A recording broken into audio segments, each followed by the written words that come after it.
Hi everyone, Georgetown Soaps here. I am getting ready to do a soap experiment for everyone, for myself, and I thought I'd share it with everyone.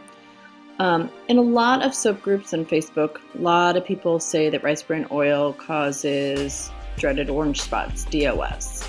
And I have consistently used rice bran oil at 30 to 40%. I know several other soap makers who have done the same, and no DOS.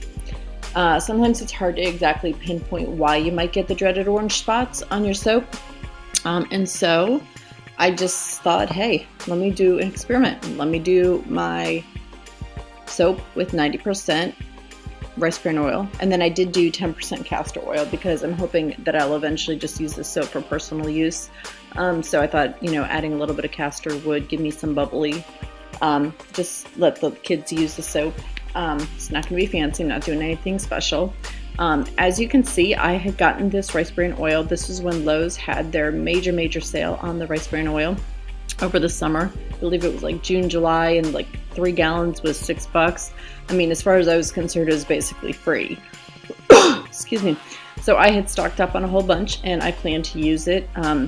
It says the expiration date is 11/08/18, and I made this soap about a week ago, so a couple days ago. So basically I am using this oil at the expiration date, and so a lot of people say that the expiration date is also going to cause dreaded orange spots, so we will see. So what I'm going to do is make the soap and then check back in on it, and I will update this video, probably just post a new video every couple months and just show you the soap, and we'll see if there's any orange spots. So what was interesting to me, and I had heard this before, is that the rice bran oil, the soap, really did, it thickened up a lot. I was really surprised because you would think that it would be fairly fluid because it's 100% soft oils. It was rice bran and castor, so you would think that it would just kind of take a while to trace, but I was pleasantly surprised that it got thick pretty quick, and I had to, hurry up and scoot and get it in the mold.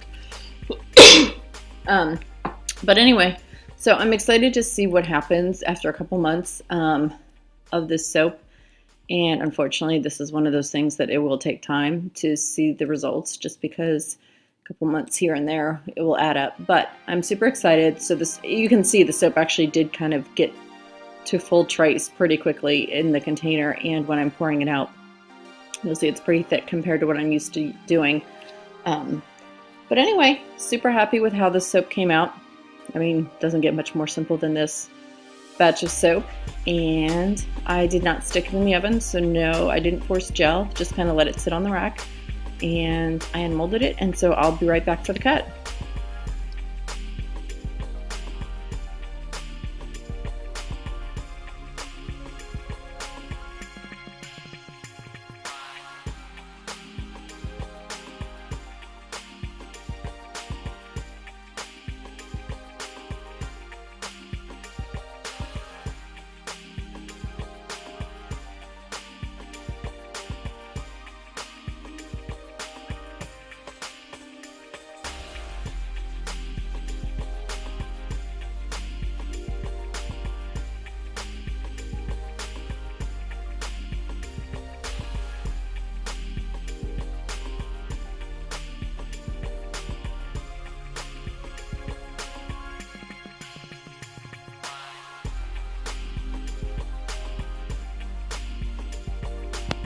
All right, and we're back for the cut, and you can see that it actually did kind of crack on the top. I was surprised about that, just because I left it in my outdoor soap shed where the temperatures were 40 or 50, but it's a pretty white bar. You can also tell that it did crumble a little bit, so I don't know if I unmolded it a little too soon, just because of the high percentage of soft oils, 100% soft oils. So it crumbled a little bit, but I'm really not too concerned with that, just because it'll be for personal use and experimenting later. But anyway, there is my pretty white bar of soap. I was actually surprised how white it turned out. So I will keep you guys updated as to the status of how the soap is progressing through the months.